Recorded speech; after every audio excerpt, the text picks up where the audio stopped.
सच्चिदानन्दरूपाय विश्वोत्पत्त्यादिहेतवे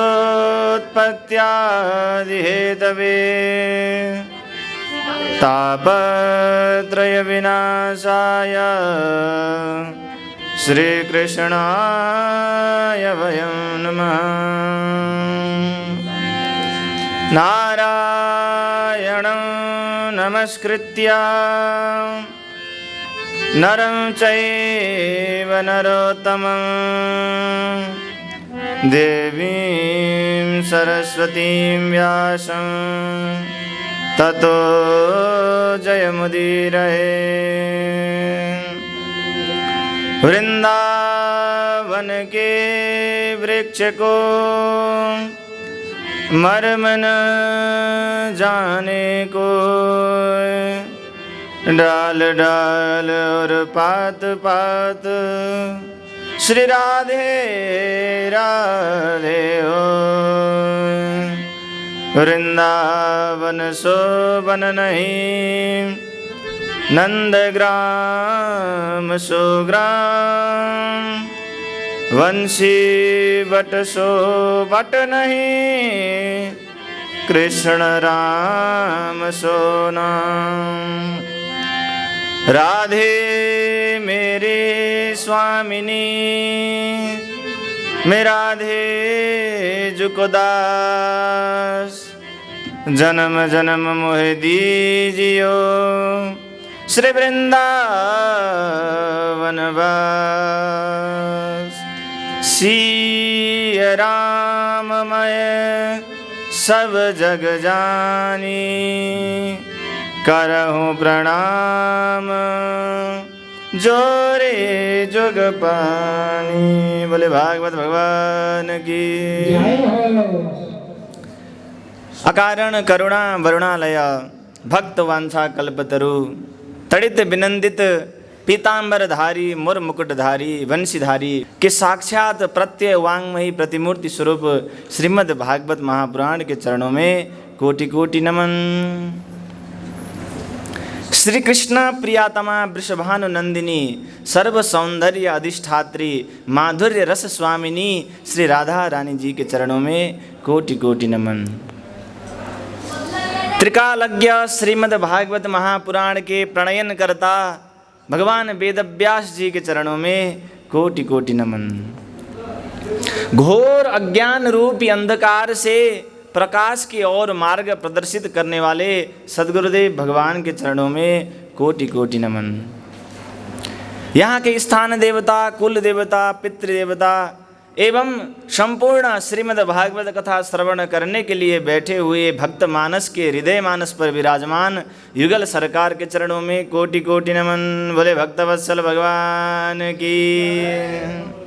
आइए एक भक्ति संगीत श्रवण करें, उसके पश्चात फिर श्रीमद् भागवत के दिव्य प्रवचन में प्रवेश करते हैं। गोविंद जय जय गोपाल जय जय,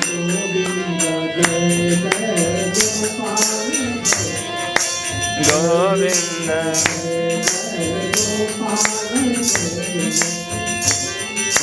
जय जय गोपाल जय जय।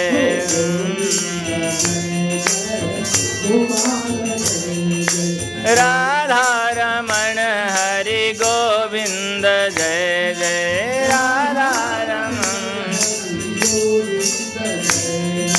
राधा रमण हरि गोविंद जय जय।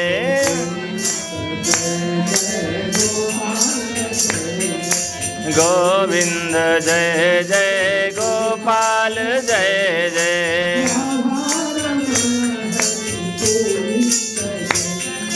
राधा रमण हरि गोविंद जय जय। गोविंद मेरो है गोपाल मेरो है, गोविंद मेरो है गोपाल, गोविंद मेरो गोपाल।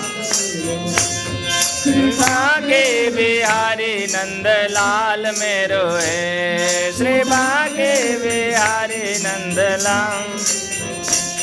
गोविंद मेरो है गोपाल मेरो है, गोविंद मेरो है। श्री बांके बिहारी नंद लाल मेरो है। श्री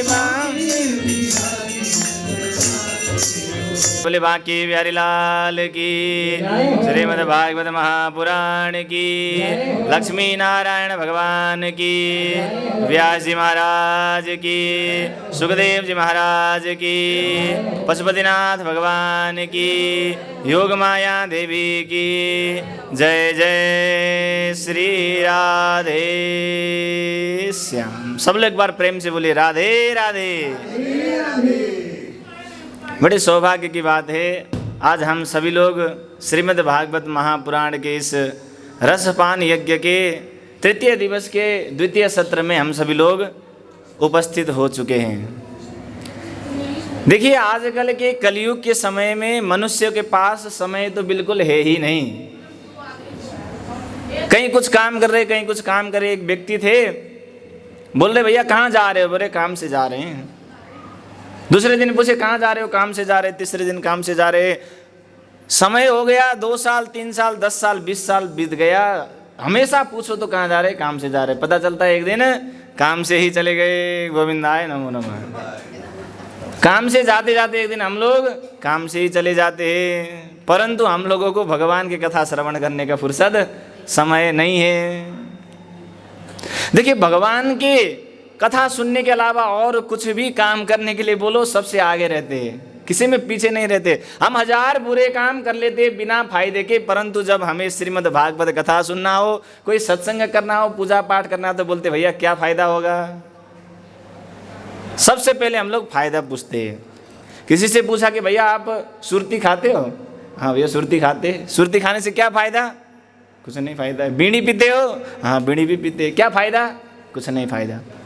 हम 1000 बुरे काम बिना फायदे से तो कर लेते हैं, परंतु श्रीमद् भागवत कथा सुनने के बाद तो फायदे ही फायदे हैं, परंतु फिर भी हम लोगों को सुनने का समय नहीं मिलता है। बोले भक्तवत्सल भगवान की।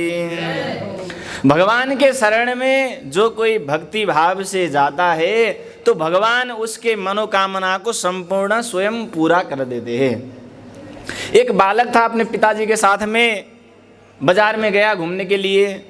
अब पिताजी के कोई पुराने मित्र मिल गए और वो बातचीत करने लगे। वो फल की दुकान थी, फल की दुकान के सामने बैठ करके पिताजी बात कर रहे हैं। अब वो छोटा सा बच्चा बार बार फल की तरफ देख रहा है।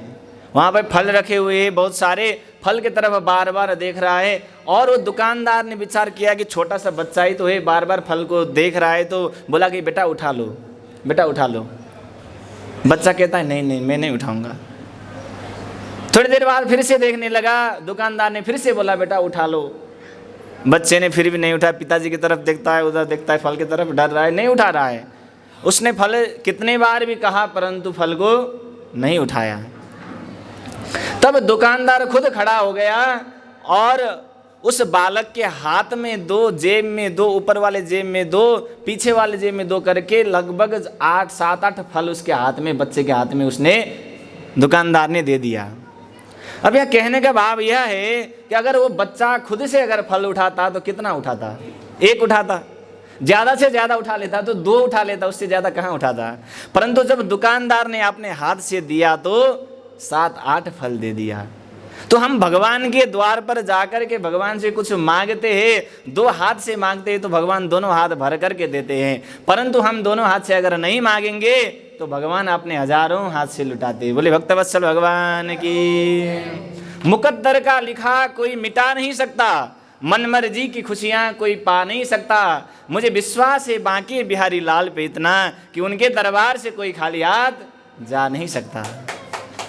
तो भगवान के दरबार में जाकर के हम लोग अपने आप को समर्पण कर देंगे तो भगवान अपने हजारों हाथ से लुटाएंगे, भक्तों के संपूर्ण मनोकामना को पूर्ण करेंगे। बोले भक्तवत्सल भगवान की। श्रीमद् भागवत महापुराण की। हम लोग श्रीमद् भागवत कथा श्रवण कर रहे हैं। आज तक हमने 5म स्कंद तक श्रवण किया। 5म स्कंद के अंतिम 26 अध्याय पर सुखदेव जी नरक का वर्णन कर रहे हैं। घोर नरक का वर्णन कर रहे हैं, कैसे कैसे लोग व्यक्ति नरक में जाते हैं। तो यहाँ पर कहते हैं जो दूसरे के धन को हड़पते हैं, दूसरे की स्त्री को देखते हैं, ऐसे व्यक्ति तामिश्र नरक में जाते हैं। और तामिश्र नरक में जाने के बाद वहाँ पर उसको भूखे दौड़ाया जाता है मैदान पे, और पीछे से सोटा से मारा जाता है उसको। तामिश्र नरक में ऐसा यातना भोगना पड़ता है। और जो पूजा पाठ के नाम पर पशु बलि देते हैं, काट मार करते, हत्या हिंसा करते हैं, ऐसे व्यक्ति कुंभीपाक नरक में जाते हैं।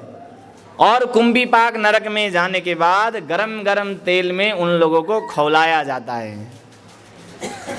और जो अपने माता पिता की सेवा नहीं करते, माता पिता को सम्मान नहीं करते हैं, ऐसे व्यक्ति कालसूत्र नामक नरक में जाते हैं।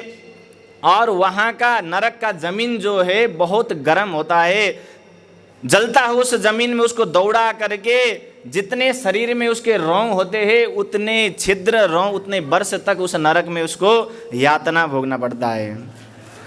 और जो अपने धर्म को छोड़ करके अन्य धर्म में लग जाते हैं, ऐसे व्यक्ति असिपत्रवन नामक नरक में जाते हैं। और वहाँ पे नोकीले नोकीले हथियार से उनको पीट पीट करके तड़पाया जाता है।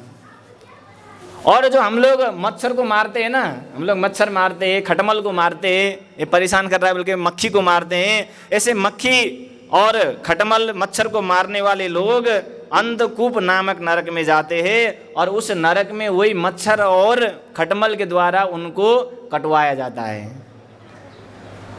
और जो खाते समय अकेले खाते हैं, दूसरे को नहीं बांटते, भगवान को भोग बिना लगाए खाते हैं, स्वयं को खाने के लिए बनाते, भगवान को बिना अर्पण किए हुए अगर खाते हैं कोई भी भोजन, तो कृमि भोजन नामक नरक में जाते हैं। और वहाँ पर उनको कीड़े के कुंड में छोड़ दिया जाता है और वो कीड़े उनको नोच नोच करके खाते हैं। और जो दूसरे के धन को कुदृष्टि से देखते हैं कि कोई बहुत बड़ा धनी बन गया, मैं पीछे ही रह गया, ऐसे अगर कोई व्यक्ति सोचते हैं तो वो ऐसे व्यक्ति संदंस नामक नरक में जाते हैं। और वहाँ पे गरम गरम लोहे से उनको मारा जाता है। और जो व्यक्ति घर में आए हुए अतिथि को टेढ़ी निगाह से देखता है, उनका सम्मान नहीं करता है और सोचता है कि जल्दी चले जाएं, ऐसे व्यक्ति पर्याव्रतन नामक नरक में जाते हैं। और वहाँ पे नरक में गिद्ध और जो बड़े बड़े चोंच वाले चिड़िया होते हैं, उनके आंखों को नोच नोच करके निकाल लेते हैं। जब सुखदेव जी इस प्रकार नरक के वर्णन कर ही रहे थे, परीक्षित जी का रूह कांपने लगा, शरीर कांपने लगा कि महाराज बस करो, अब मत सुनाओ, अब नरकों का वर्णन नहीं सुना जाता है, आप तो हमें बस इस निवृत्ति मार्ग बता दीजिए। नरकों का वर्णन सुनने के लिए मैं नहीं बैठा हूँ, मैं भगवान के भक्ति भाव को, भक्तिमय कथा को सुनने के लिए बैठा हूँ। हमें नरक का वर्णन मत करिए, नरक से बचने का उपाय बतला दीजिए। बस हमें नरक का वर्णन नहीं सुनना है, नरक से बचने का हमें उपाय बतला दीजिए। राजा ने, परीक्षित ने ऐसे प्रश्न किया, निवृत्ति मार्ग कथितः, निवृत्ति मार्ग कैसे हैं, कैसे करके हम इस नरक से छुटकारा पा सकते हैं। तो सुखदेव जी कहते हैं, हम लोग जब वस्त्र धारण करते हैं, कपड़े पहनते हैं, तो वह कपड़ा जब गंदा हो जाता है तो हम क्या करते हैं, धोबी के यहाँ देते हैं। और धोबी उसको बढ़िया से सरफ में डाल करके उसको कूट कूट के उस कपड़े को साफ करता है, फिर सुखाता है, फिर जा करके हमें देता है। तो ऐसे ही करके वो साबुन लगा करके, भगवान नाम रूपी साबुन लगा करके हम इस शरीर को भी किए हुए छोटे मोटे पाप को धुल सकते हैं। देखिए, हम लोग जानबूझ करके कोई गलती करते अथवा पाप करते हैं तो ऐसे पाप को नहीं धुला जा सकता है, परंतु हम लोग कई बार अनजाने में रास्ते में चलते हुए चींटियों को पैर के नीचे आ गई, चींटी मर गई, और कभी कभी मच्छर ने काट खाए तो हमने मार दिया तो मच्छर मर गया। ऐसे छोटे मोटे जो पाप होते हैं, ऐसे छोटे मोटे पाप तो भगवान के नाम लेने मात्र से तर जाते हैं, और ऐसे पाप को भोगने के लिए नरक में नहीं जाना पड़ता। सुखदेव जी आज परीक्षित जी को बता रहे हैं, केचित केवलया भक्त्या वासुदेव परायणा अघम धुनवंती कार्सनेन निहारमिव भास्कर। केचित केवलया भक्त्या, केवल भगवान के भक्ति करने मात्र से, भगवान के नाम उच्चारण करने मात्र से अघम धुनवंती कार्सनेन, जिस प्रकार वह धोबी उस वस्त्र को धुलता है उसी प्रकार के हमारे सारे पाप और कलमश नष्ट हो जाते भगवान के नाम उच्चारण करने मात्र से। सब लोग बोलिए एक बार राधे राधे। भागवत भगवान की। सकृन मन कृष्ण पदार बिंदयोर निवेशितम तद गुणराग यैरिह नते यमं पास भृतस्स तद्भटान स्वप्ने पिपश्यन्ति ही चीर न निष्कृता। जो भगवान के भक्ति में लगे हुए हैं, भगवान के नित्य प्रति पूजा पाठ करते हैं, भगवान को भोग लगाते हैं, भोग लगाने के बाद भी प्रसाद ग्रहण करते हैं, ऐसे व्यक्ति जो भगवान के भक्ति में लगे होते हैं उनको यमराज तथा यमराज के जो गण होते हैं वो छू भी नहीं सकते। छूने को तो छोड़ो, नजर से, अपनी नजर से उस भक्त के ऊपर देख भी नहीं सकते। स्वप्ने पिपश्यन्ति ही चीर्ण निष्कृता, स्वप्न में भी नहीं आ सकते यमराज के दूत ऐसे भक्त के जीवन में जो हमेशा भगवान का नाम लेते हैं। तो हम लोग तो देखिए नित्य प्रति पूजा भी करते हैं, भगवान को भोग भी लगाते हैं, कितना बढ़िया सुंदर मंदिर बना हुआ है। सब लोगों के पास में इतना सेवा करने का समय तो नहीं होता है। कुछ ऐसे विशिष्ट भक्त होते हैं जो घर में मतलब कि एक कमरा जो है पूरा भगवान के नाम पे निकाल करके उनको पूजा सेवा करके भगवान का भोग प्रसाद लगा करके उसके बाद खुद पाते हैं, लड्डू गोपाल की सेवा करते हैं। ऐसे हर घर में नहीं मिलता है, सब लोग चाह करके भी नहीं कर सकते, सबके पास घर नहीं होता है, कमरे में रह रहे होते हैं। तो ऐसे व्यक्ति भगवान के भक्ति के लिए क्या कर सकते हैं?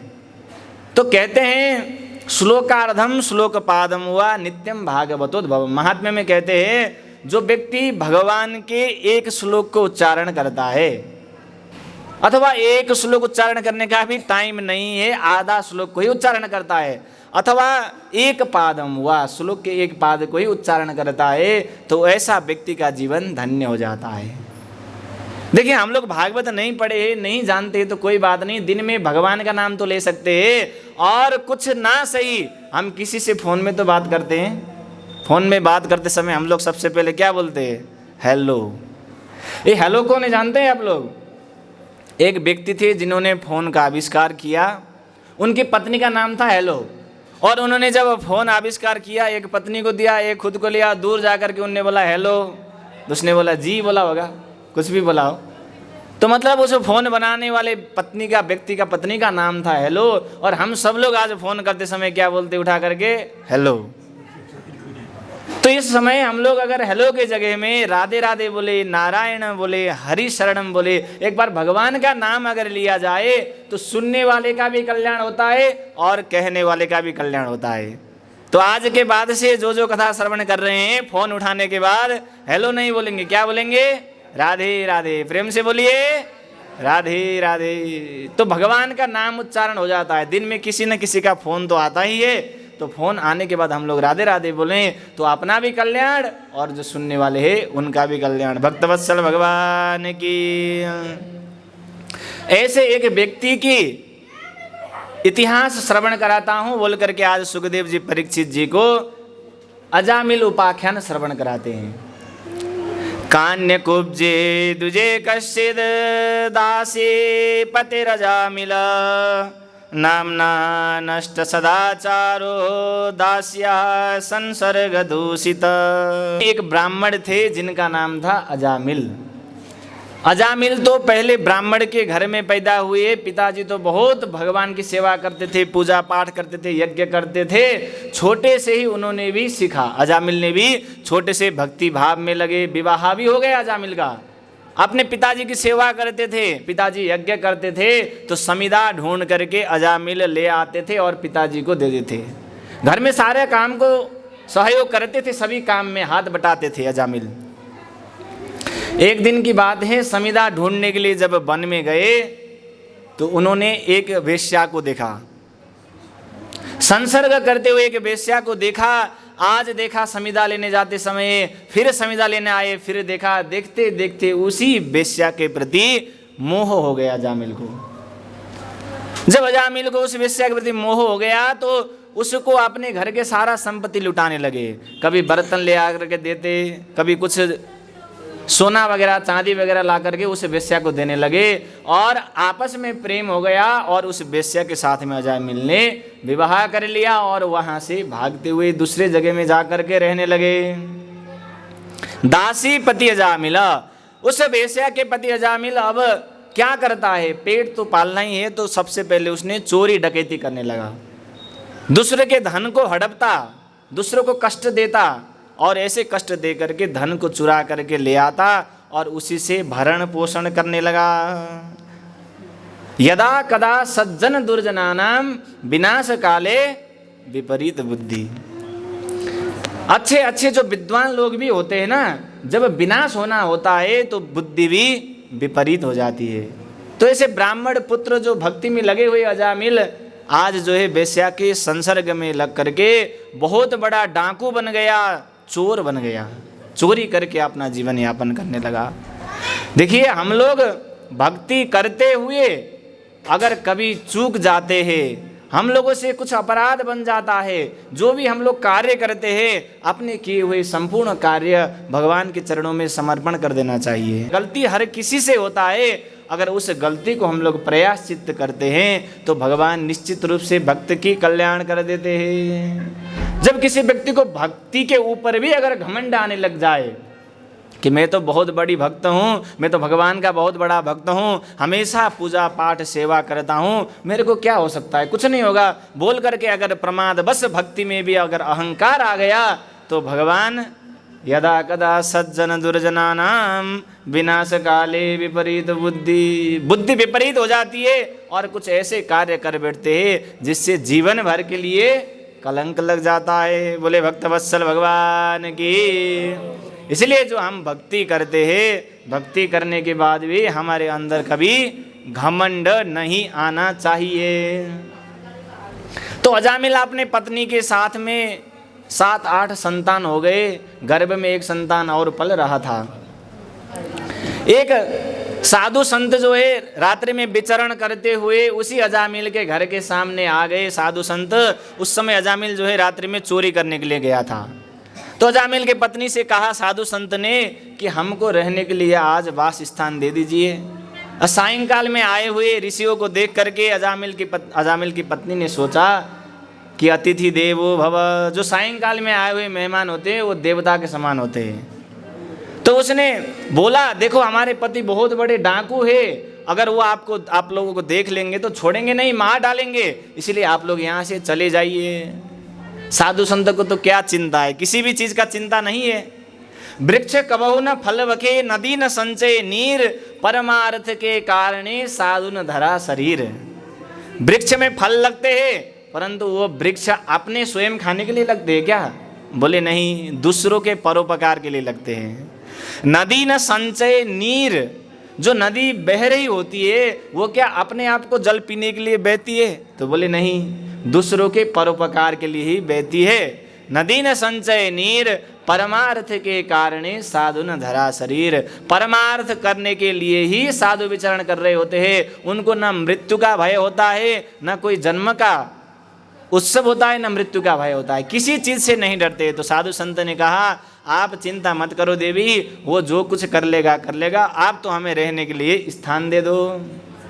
अजामिल के पत्नी से जब इस प्रकार कहा तो अजामिल की पत्नी ने घर के सामने एक बहुत बड़ा पेड़ था, उसी के पेड़ के नीचे व्यवस्था कर दिया और साधु संत रात्रि काल में वहीं पे शयन किए और रात्रि काल में भोजन भी किया। नमक खाया साधु संत ने और सुबह होते ही चोरी करके अजामिल आया और साधु संत को बोलने लगा कि ये कौन किसको लगाए, मैं मार डालूंगा अभी। पत्नी ने शरण पकड़ के अजामिल को कहा कि प्रभु इन्हें मत मारिए, क्योंकि ये अतिथि हैं, सायंकाल में आए हुए हैं, इनको नहीं मारना चाहिए। पत्नी के कहने पर अजामिल ने साधु संत को छोड़ दिया और बोलो यहाँ से जल्दी चले जाओ, यहाँ थोड़ी देर और रहे तो मार डालूंगा। साधु संत ने कहा है, हमने आप लोगों का नमक खाया है, नमक खाया है तो नमक का कुछ बदले में आपको दे करके जाएंगे। तो अजामिल की पत्नी से साधु संत कहते हैं, जो तुम्हारे गर्भ में जो बच्चा है इस बच्चे का नाम नारायण रख देना। जब साधु संत ने इस प्रकार प्रार्थना किया तो साधु संत की बात को अजामिल की पत्नी ने माना और समयांतर में जब वो बच्चा हुआ तो उस बच्चे का नाम नारायण रख दिया। बोले भागवत भगवान की। सब लोग बोले एक बार राधे राधे। जब नारायण नाम रख दिया बच्चे का, तो उस अजामिल को भी नारायण के प्रति इतना प्रेम हुआ, इतना प्रेम हुआ, कहीं उठता बैठता सोता जागता चलता हमेशा उसी नारायण का नाम लेता, बोलता बेटा नारायण नारायण नारायण नारायण नारायण, हमेशा नारायण का जप करने लगा। वो भगवान का नाम सोच करके नहीं ले रहा है, परंतु साधु संत ने नाम रख दिया है तो उस बच्चे को बहुत प्रेम हो गया उस बच्चे के प्रति, और हमेशा नारायण नारायण करता है, उठता है नारायण, बैठता है नारायण, बेटा नारायण थोड़ा पानी लेके आना है थोड़ा, मतलब उस बच्चे को हमेशा पुकारता रहता है। समय के अंतराल में जीवन भर अजामिल ने चोरी ही किया, उसके बाद अच्छा काम नहीं किया, और एक दिन अंत समय भी आ गया। जब अंत समय आ गया तो यमराज के दूत लेने के लिए आ गए, क्योंकि जीवन भर उसने कभी सत्कर्म नहीं किया है। यमराज के दूत आ गए यमपास लेकर के, और अजामिल अचेत अवस्था में पड़ा हुआ था। यमराज के दूतों को आते हुए देख करके डरते हुए बोला बेटा नारायण नारायण बोल करके चिल्लाने लगा। जब नारायण बोल करके चिल्लाने लगा, यमराज यमपास फेंक ही चुके थे, उसी समय भगवान के पार्षद विष्णु दूत प्रकट हो गए। बोले भक्तवत्सल भगवान की। विष्णु दूत प्रकट हो गए और यमपास को तुरंत काट दिया।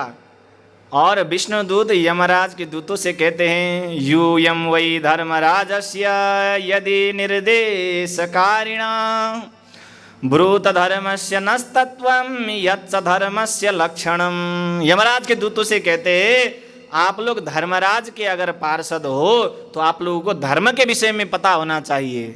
धर्म किसे कहते हैं, धर्म का लक्षण क्या है हमें बतलाओ।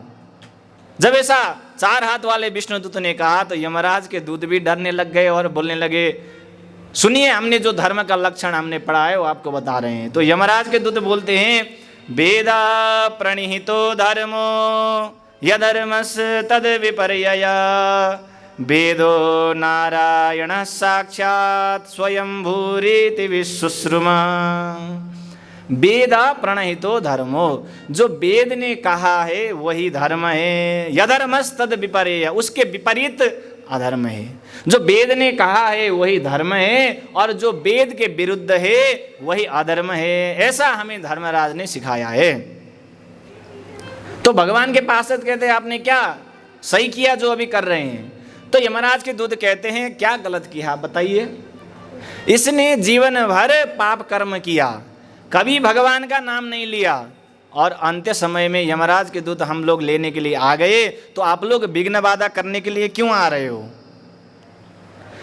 तो भगवान के पार्षद कहते हैं सांकेत्यम पारिहास्यम वा स्तोभम हेलनमेव वा वैकुंठ नाम ग्रहणमशेषा गहरम विदु।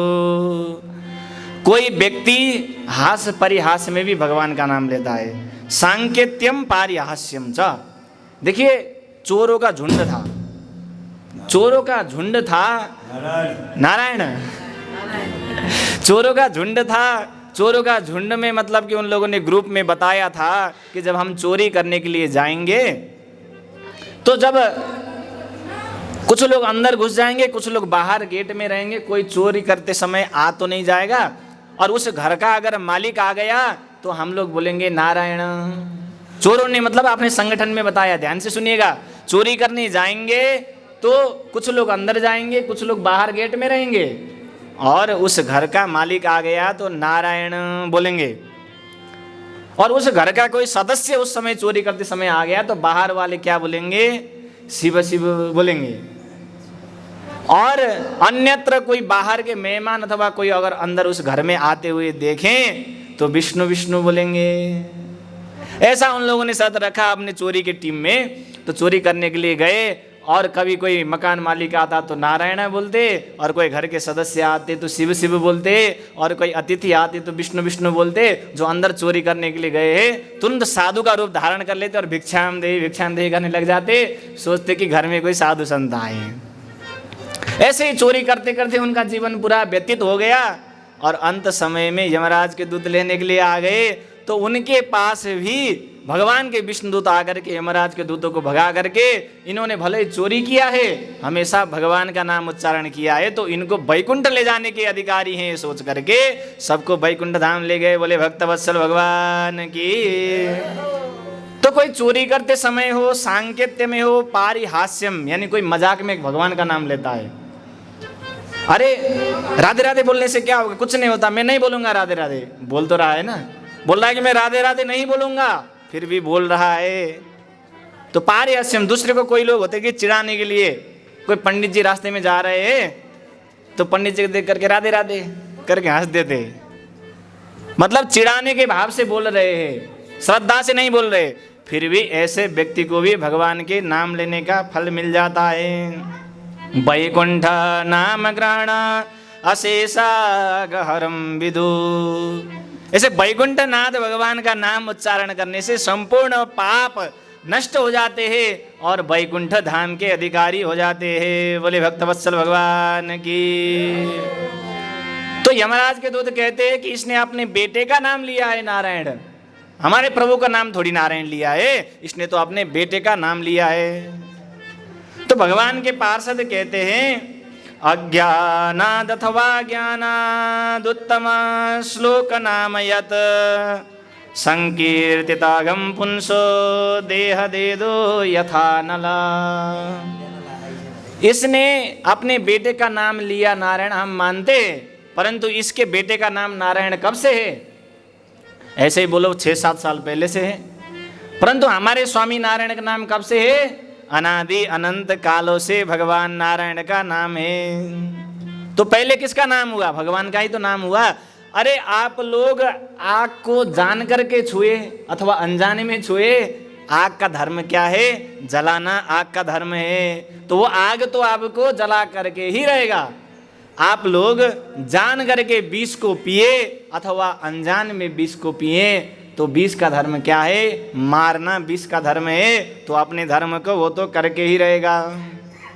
कोई छोटा सा बच्चा हो और वो करंट के तार को छू दे, अनजान में छू दे, तो क्या उस बच्चे को करंट नहीं लगेगी? तो उसे तार, करंट वाला तार का काम करंट लगाना है, उसका धर्म ही वही है। तो कोई जान करके छुए अथवा अनजाने में छुए, करंट तो लगना ही है। उसी प्रकार भगवान के नाम में भी वही शक्ति है, जो जान करके ले अथवा अनजाने में ले, हास्य परिहास में ले, किसी भी प्रकार के तरीके से भगवान का नाम ले, दहे दे दो यथा नल। जिस प्रकार लकड़ी को अग्नि जला डालती है, ऐसे ही उसके सारे पापों को जला करके भस्म कर देती है भगवान के नाम। बोले भक्तवत्सल भगवान की। सब लोग एक बार बोलिए राधे राधे। जब ऐसा कहा विष्णुदूतों ने, तो यमराज के दूत वहां से लज्जित होकर के वापस चले गए और यमराज के दूत भी अपने स्थान पर चले गए। अजामिल ने ये सब दृश्य देखा था कि भगवान का नाम लेने से इतना बड़ा पुण्य हो सकता है, उसको तुरंत स्मृति आ गई। क्यों? क्योंकि उसने पहले भी अपने पिताजी का सेवा किया था, ब्राह्मण पुत्र था, तो उसको समझने के लिए देर नहीं लगा और गंगा नदी के किनारे में हरिद्वार में जा करके नारायण नाम जप करते करते अजामिल ने मुक्ति पद को प्राप्त कर लिया। बोले भक्तवत्सल भगवान की। म्रियमाणो हरिर्नाम गृहणन पुत्रोपचारितम् अजामिलोऽप्यगाद्धाम किं पुनः श्रद्धया गृह्णन्। अजामिल ने अनजान में अपने बेटे का नाम समझ करके भगवान का नाम लिया, तब जा कर के भी उसका कल्याण हो गया। और हम लोग भगवान का नाम श्रद्धा भक्ति भाव पूर्वक लेते हैं, तो क्यों हमारे जीवन का कल्याण नहीं होगा? सब लोग बोलिए राधे राधे। अंतिम समय में भगवान का नाम लेने से मुक्ति हो जाता है, ऐसा द्वितीय स्कंद में कहा गया है। जन्म लाभ परः पुंसाम अन्ते नारायण स्मृति। जो जन्म लेने का सार्थक अथवा लाभ वही है जो अंत्य समय में भगवान का नाम उच्चारण कर सके। और भगवान का नाम उच्चारण करने के लिए भी तो जीवन भर जो कर्म किया है और अंतिम समय आएगा तो वही।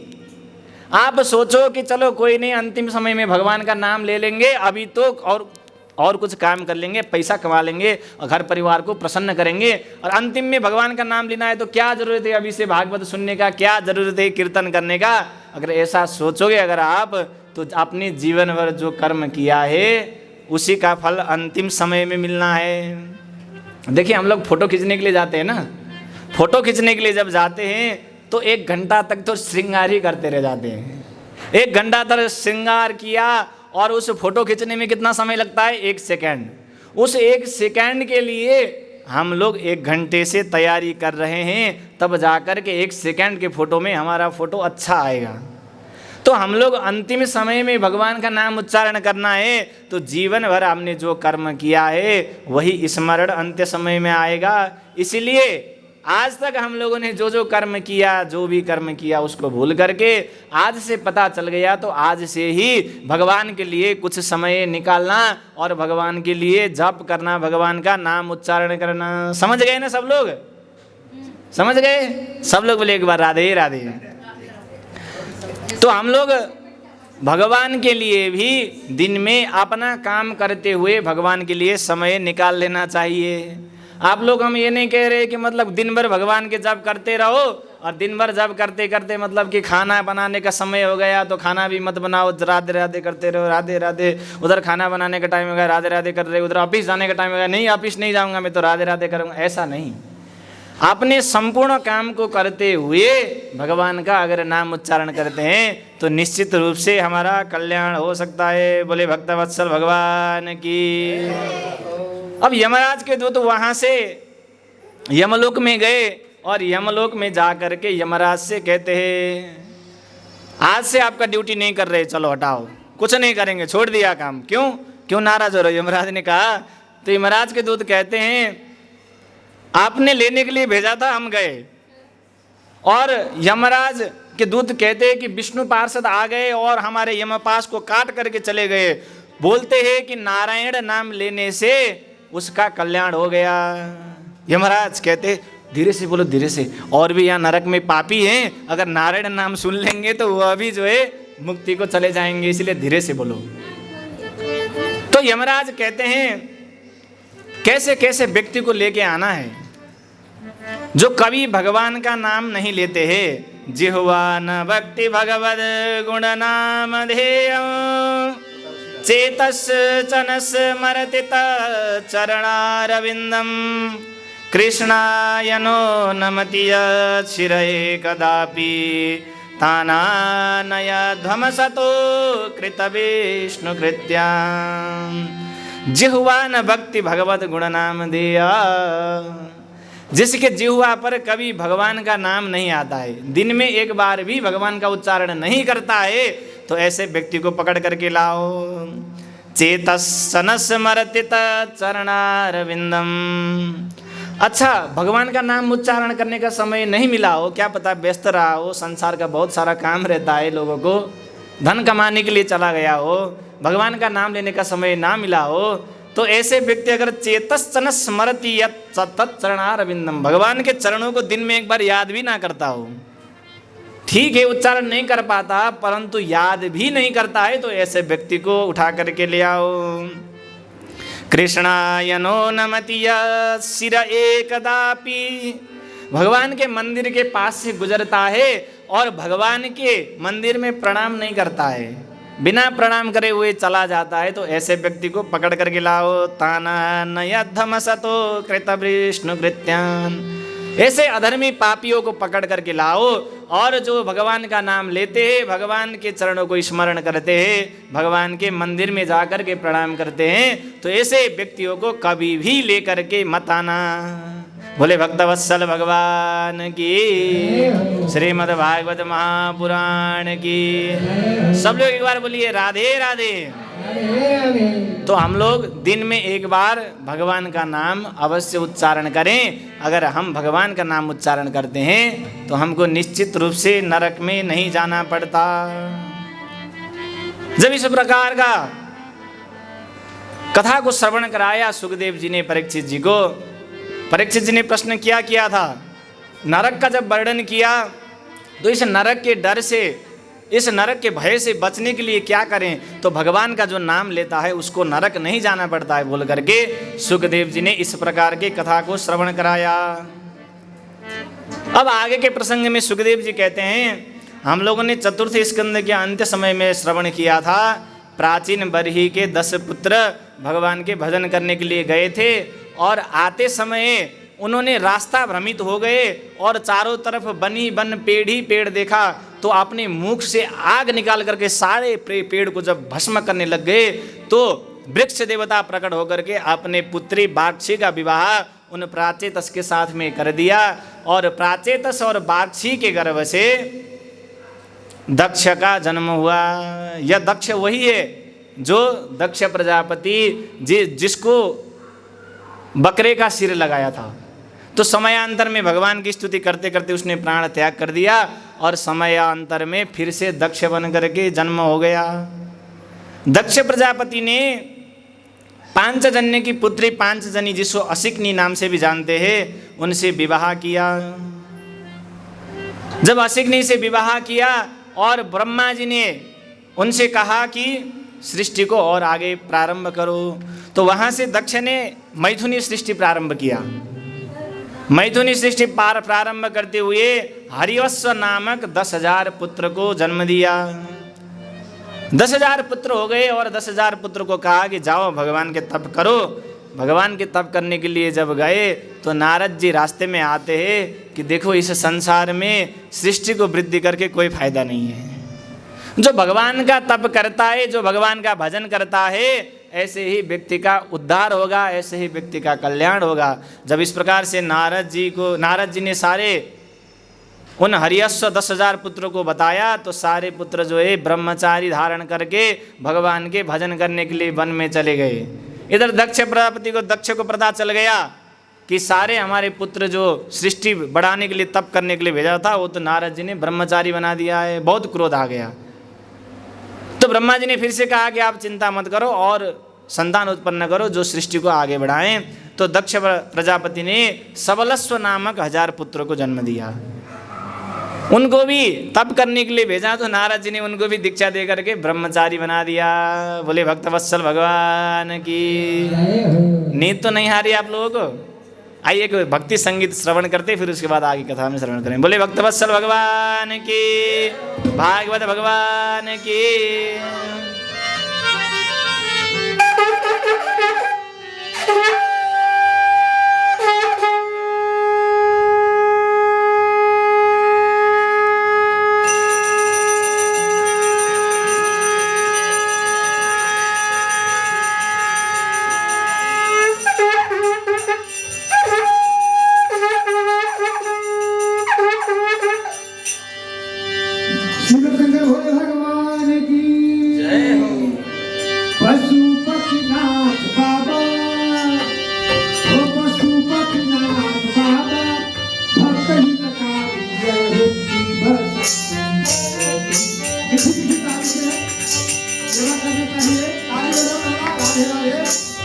तो उन्होंने नारद जी से मिल करके नारद जी को श्राप दे डाला।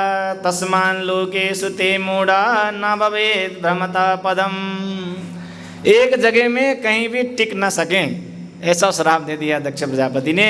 नारद जी को तो श्राप से भी कोई प्रभाव नहीं पड़ता है, हंसते हुए आगे चल दिए। तो नारद जी कहीं भी एक जगह नहीं टिक सकते, नारायण नारायण करते और इधर उधर विचरण करते रहते हैं। हम लोग बोलने में भी कहते हैं ना, नारद जैसा एक जगह बैठ ही नहीं सकता है, कितना भटकता रहता है।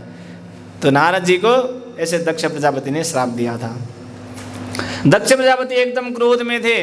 तो ब्रह्मा जी ने कहा कि आप चिंता मत करो, आप अब पुत्र नहीं पुत्री का रचना करो, पुत्री पैदा करो।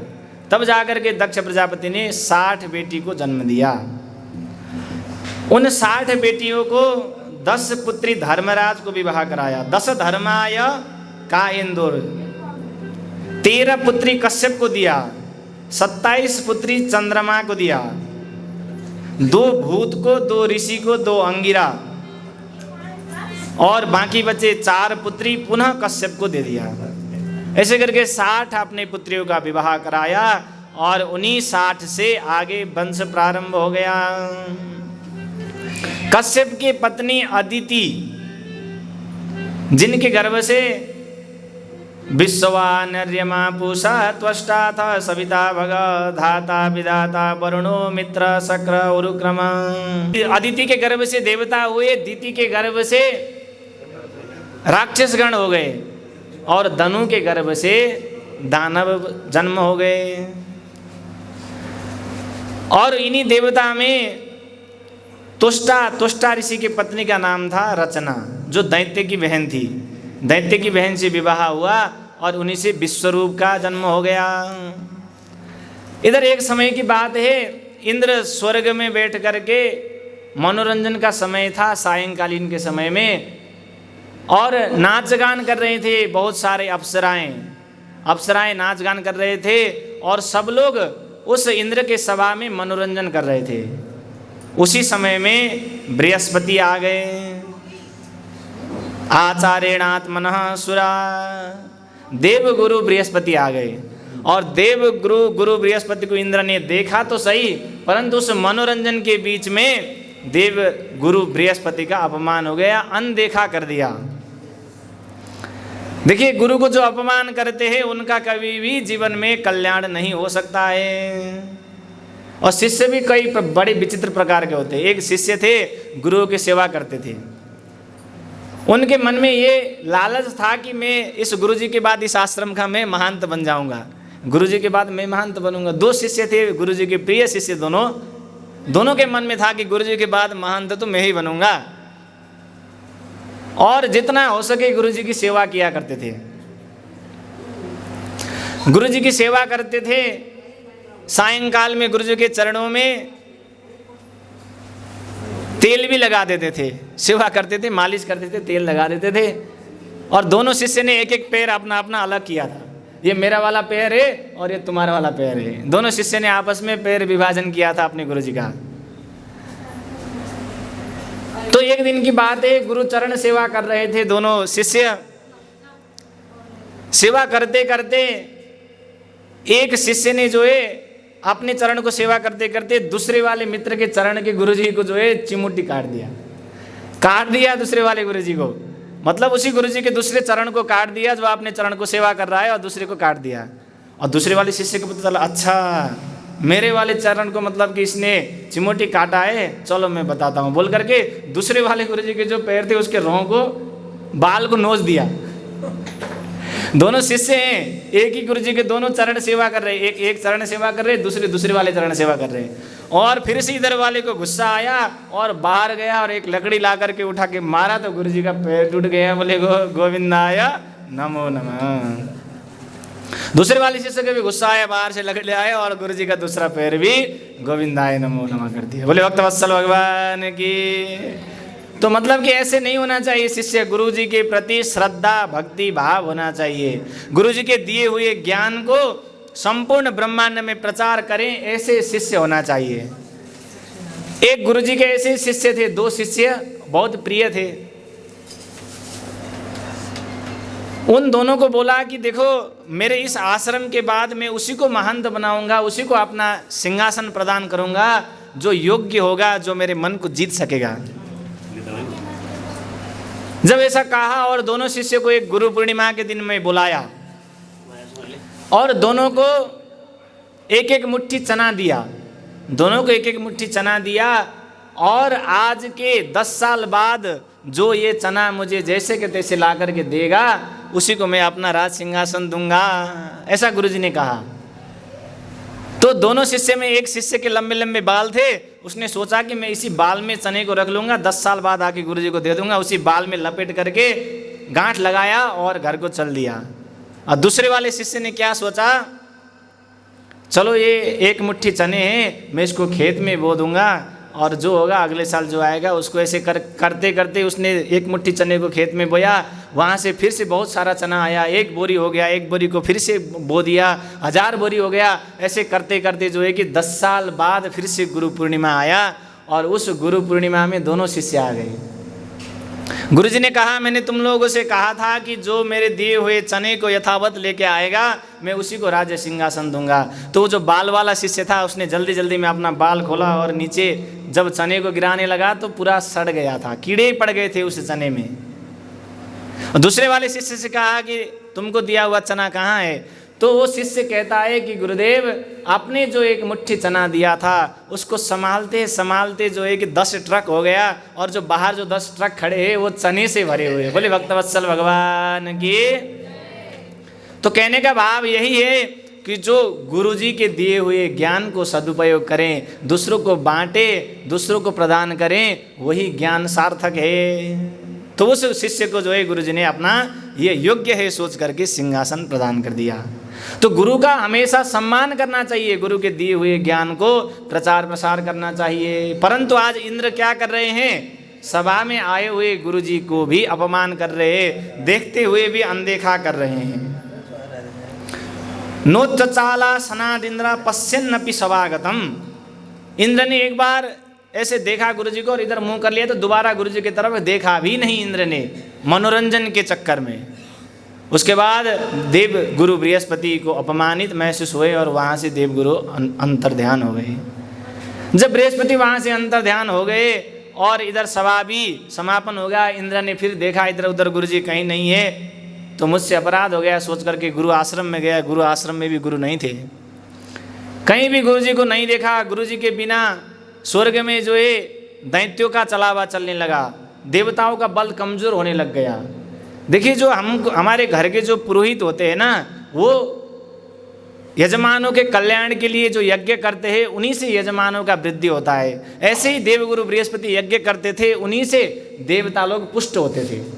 तो देवगुरु अंतर्ध्यान हो गए तो देवता लोग कमजोर पड़ने लग गए और राक्षसों ने आक्रमण करने लगे स्वर्ग पर। तब जाकर के इंद्रादि देवता ब्रह्मा जी की शरण में चले गए।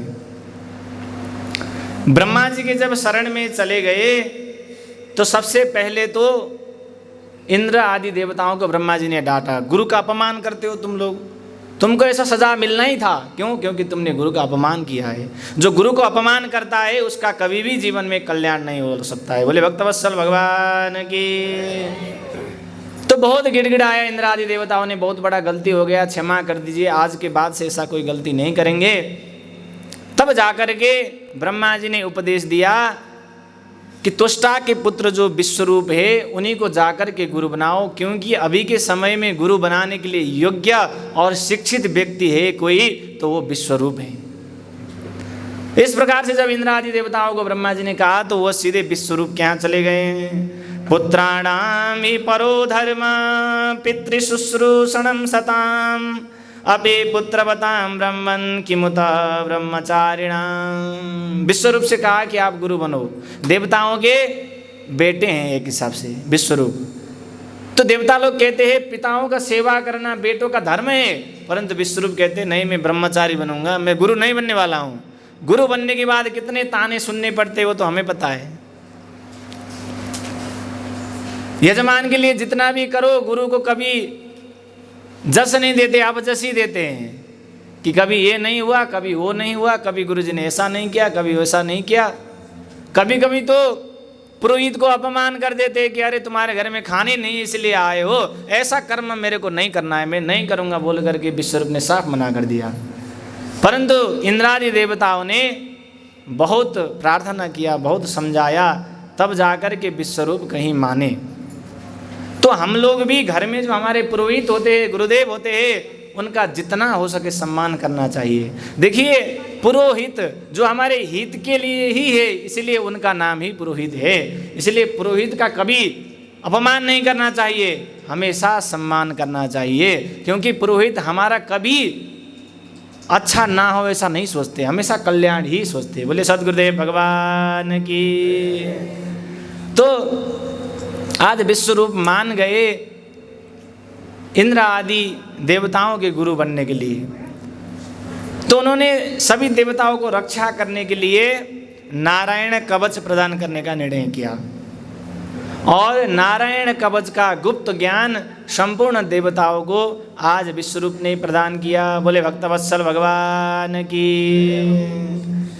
जो भगवान के इस नारायण कवच को श्रवण करता है, भगवान के गुण को सुनता है, ऐसे व्यक्तियों को किसी भी प्रकार का दोष, व्याधि, नजर, जादू, टोना स्पर्श भी नहीं कर सकता है।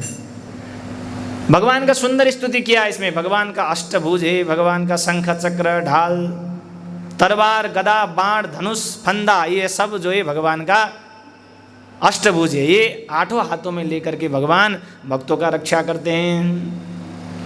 ये नारायण कवच का जो नित्य प्रति पाठ करता है, इसमें तो ऐसा भी लिखा है कि जो व्यक्ति मृत्यु को प्राप्त हो चुका है और मरे हुए व्यक्ति को भी कुछ समय बाद नारायण कवच जिस व्यक्ति ने सिद्ध किया है वो उस राख को लेकर के उसको खिला देता है, तो वह मरा हुआ व्यक्ति भी कुछ समय बाद तक के लिए जिंदा हो सकता है। बोले भक्तवत्सल भगवान की।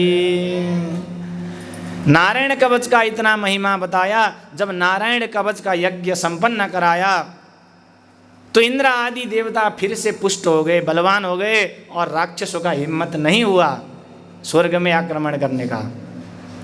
और विश्वरूप गुरु तो हो गए। गुरु होने के बाद विश्वरूप के जो मामा थे वो दैत्य थे, क्योंकि दैत्य की पुत्री रचना से विवाह किया था त्वष्टा ऋषि ने, तो अपने मामा पड़ गए असुर। सारे असुर मामा हो गए। तो रचना ने कहा कि देखो बेटा, अपने मामाओं को भी कुछ आहुति देते रहना यज्ञ में। देखिए, माताओं को मायके का बहुत बड़ा मोह होता है। मायके का बहुत मोह होता है। मायके से अगर कोई आ जाए तो घर के सारे लोगों को भूल जाते हैं। बोले भक्तवत्सल भगवान की। तो मायके के कोई भी आ जाए उनको बहुत प्यारे लगते हैं माताओं को। तो रचना ने भी अपने पुत्र विश्वरूप को कहा कि अपने मामाओं को भी आहुति देते रहना। तो माता के कहने पर विश्वरूप ने इंद्राय स्वाहा करते करते असुरों को भी आहुति देने लगे। इंद्र को जब आहुति देवता लोगों को देते थे तो जोर से बोल करके इंद्राय स्वाहा, वरुणाय स्वाहा करके देते थे। जब असुरों को देते तो धीरे से बोल करके स्वाहा देते थे। चाहे जोर से बोले चाहे धीरे से बोले, उस मंत्र का काम तो पुष्ट करना है। यज्ञ में पुष्ट हो जाते हैं, चाहे देवता हो चाहे दैत्य हो।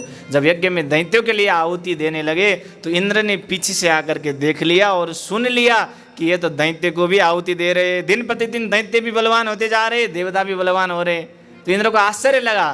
तो एक दिन पीछे से आकर के सुना तो विश्वरूप जो है दैत्य को भी आहुति दे रहे थे। जब दैत्य को आहुति दे रहे थे पता चला तो इंद्र ने तलवार निकाला और विश्वरूप का सिर चटाचट काट दिया। बोले भक्तवत्सल भगवान की। इंद्र ने आज विश्वरूप का सिर काट दिया और इंद्र को लगा ब्रह्म हत्या। जब इंद्र को ब्रह्म हत्या नामक राक्षसी दौड़ने लगी मारने के लिए, क्योंकि ब्राह्मण थे, ब्राह्मण को हत्या करने से लग गया ब्रह्म हत्या। इंद्र आगे आगे भागे जा रहे हैं, पीछे पीछे ब्रह्म हत्या राक्षसी पीछे पड़ गई, मारने के लिए पीछे जा रही हैं ब्रह्म राक्षसी। तब जाकर के 4 स्थानों ने इंद्र का ब्रह्म हत्या स्वीकार कर लिया।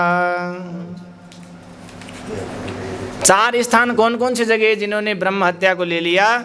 सबसे पहले आता है भूमि, जो ये पृथ्वी है। पृथ्वी ने उस ब्रह्म हत्या को धारण कर लिया। और उस पृथ्वी में ब्रह्म हत्या कहाँ दिखता है? जो लाल लाल मिट्टी होती है वो ब्रह्म हत्या का स्वरूप है। तो लाल मिट्टी में पृथ्वी में दिखती है ब्रह्म हत्या। तो ब्रह्म हत्या लिया तो इंद्र ने वरदान भी दिया पृथ्वी को कि जितने भी गड्ढे हों पृथ्वी में वो अपने आप भर जाएं। इस प्रकार से आशीर्वाद दे दिया। दूसरा ब्रह्म हत्या ले लिया जल ने। हम लोग जल में कैसे ब्रह्म हत्या देखते हैं? तो जल में जो ऊपर पानी में जो फीस जैसा लग जाता है ना, उसे ब्रह्म हत्या का रूप माना गया है। जब जल ने ब्रह्म हत्या ले लिया तो जल को भी द्रव्य शक्ति का आशीर्वाद दे दिया इंद्र ने। तो जल में आजकल जो है दूध में जितने भी जल डालो दूध ही बन जाता है जल, ऐसा आशीर्वाद इंद्र ने दिया था। तेल में अगर आप डालते हैं तो वो तेल पानी अलग हो जाता है, परंतु जल दूध में डालते हैं तो दूध ही हो जाता है जल भी। तो आजकल जो है डेयरियों में जब हम खरीदने जाते हैं तो 75% तो जल होता है और 25% दूध, फिर भी ले करके पीना पड़ रहा है। ये सब इंद्र ने आशीर्वाद दिया था जल को, द्रव्य शक्ति प्राप्त हो जाए।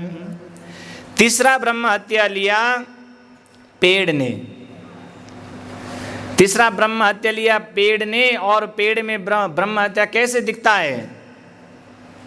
जिस पेड़ को काटते समय उसमें से खोट होता है, क्या बोलते हैं उसको? गोंद आता है जिस पेड़ में, उस पेड़, ऐसे पेड़ को जो है ब्रह्म हत्या लिए हुए पेड़ में गोंद आता है। और गोंद ब्रह्म हत्या के रूप में दिखता है, और आशीर्वाद के रूप में पेड़ को इंद्र ने क्या दिया कि जो गोंद आने वाले पेड़ है आप काट दोगे तो वहीं से फिर से पेड़ उगाता है, और कोई पेड़ को आप अगर काट देते हैं तो वहाँ से फिर से वो पेड़ नहीं निकलता है। लेकिन जिसमें गोंद होता है ऐसे पेड़ को अगर आप काट दोगे तो वहाँ से फिर से दोबारा पेड़ निकल आता है। बोले भक्तवत्सल भगवान की। ये आशीर्वाद इंद्र ने दिया था। और चौथे ब्रह्म हत्या किसने धारण किया? चौथे नंबर में कहते हैं स्त्रियों ने ब्रह्म हत्या धारण किया, माताओं ने धारण किया, स्त्रियों ने। और वह ब्रह्म हत्या किस में दिखता है? रजस्वला के रूप में उस ब्रह्म हत्या दिखता है। तो इंद्र ने स्त्रियों को भी आशीर्वाद दे दिया कि आप जिसको चाहो अपने बस में रख सकते हो। बोले भक्तवत्सल भगवान की। इसलिए स्त्री के चंगुल में जो फंस गया वो कभी निकल के बाहर नहीं आ सकता है। स्त्री जो कहती है वही चलता है। क्यों? क्योंकि स्त्रियों को आशीर्वाद मिला है कि मतलब किसी को भी अपने बस में रख सकें। बोले भक्तवत्सल भगवान की। देखिए, ब्रह्म हत्या रजस्वला के रूप में जब सभी लोगों को मासिक धर्म के रूप में होता है तो ऋषि पंचमी करके का आता है तीज के बाद। आप सभी लोगों को पता होगा, उस समय में स्नान किया जाता है और इस कथा को श्रवण किया जाता है। जो हम लोग रजस्वला होते समय किसी को स्पर्श कर लेते हैं अनजान बस, अगर ऐसे अनजान बस स्पर्श कर लेते हैं, उसी दोष के प्रयास चित्त के लिए ऋषि पंचमी के दिन में व्रत करके इस कथा को श्रवण करने से सारे अनजान में छुए हुए सारे इस रजस्वला के समय के जो पाप है वो सब नष्ट हो जाते हैं। इसलिए सब लोगों को ऋषि पंचमी का व्रत कर लेना चाहिए। बोले भक्तवत्सल भगवान की। जब इस प्रकार से चारों जगह ने ब्रह्म हत्या ले लिया और इंद्र फिर से मुक्त हो गए, और इधर त्वष्टा ऋषि को बड़ा क्रोध आ गया। पहले तो गुरु बनाया और गुरु बनाने के बाद फिर मार दिया इंद्र ने। तो त्वष्टा ऋषि को क्रोध आया और उन्होंने इंद्र को मारने के लिए एक यज्ञ करने का निर्णय किया।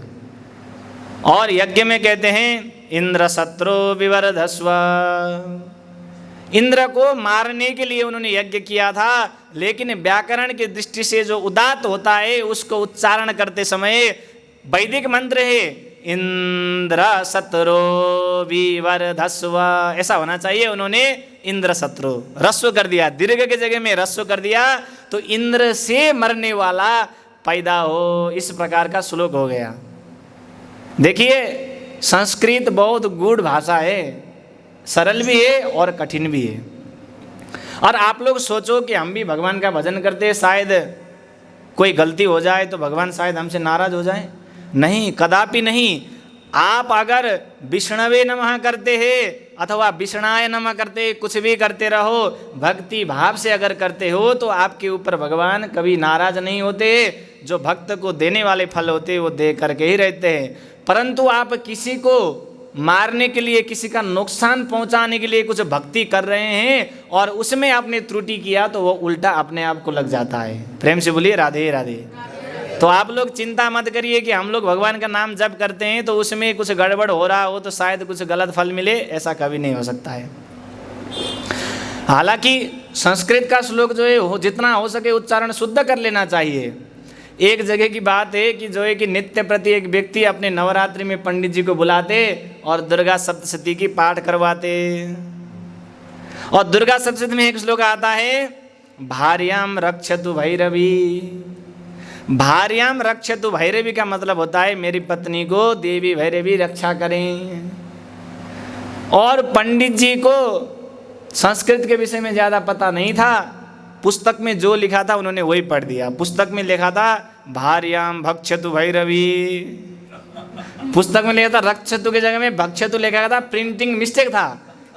और पंडित जी ने भार्याम भक्षतु भैरवी जब कहा तो नवरात्रि संपन्न हो गया। 2-4 दिन बाद पत्नी गोविंदाय नमो नमः, पत्नी चल बसी। समयांतर में फिर से दूसरा विवाह किया, फिर से पंडित जी को नवरात्रि में पाठ करने के लिए बुलाया। वही पंडित जी वही पुस्तक लेकर के आ गए। फिर से पंडित जी ने भार्याम भक्षतु भैरवी कहा, 9 दिन तक अनुष्ठान किया और उसके 3-4 दिन बाद फिर से पत्नी गोविंदाय नमो नमः। तीसरे बार फिर से शादी किया उस व्यक्ति ने, फिर से पंडित जी को बुलाया, उन्हीं पंडित जी को वही पुस्तक लेकर के आ गए और भार्याम भक्षतु भैरवी कहा। 9 दिन बाद, फिर उसके बाद 3-4 दिन बाद अनुष्ठान पूरा होने के बाद फिर से पत्नी चल बसी।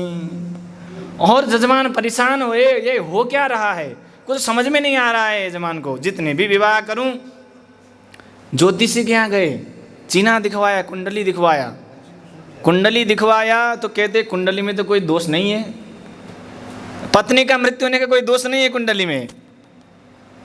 और ज्योतिष ने कहा कि आप ऐसा करो, एक विद्वान के पास जाओ, आप क्या क्या करते हो, सारा वर्ष भरी का उन्होंने जो है कि उनका शेड्यूल पूछा और पता लगाया कि नवरात्रि में पाठ कराते थे।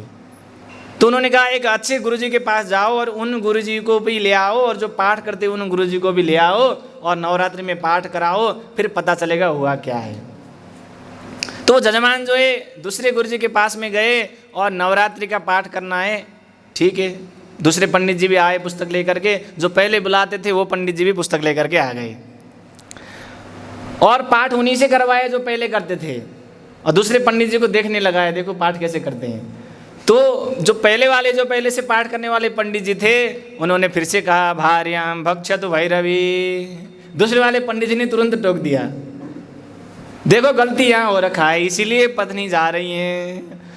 तो कहने का भाव यह है कि मतलब कि श्लोक का अगर त्रुटि हो गया, उल्टा अगर उच्चारण हो गया तो उसका गलत भी अर्थ लग सकता है। इसलिए गुरुमुख होना चाहिए, गुरु जी से पढ़ने के बाद ही शिक्षा को ग्रहण करके फिर से पाठ करना चाहिए, अपने मन से नहीं करना चाहिए। बोले भक्तवत्सल भगवान की।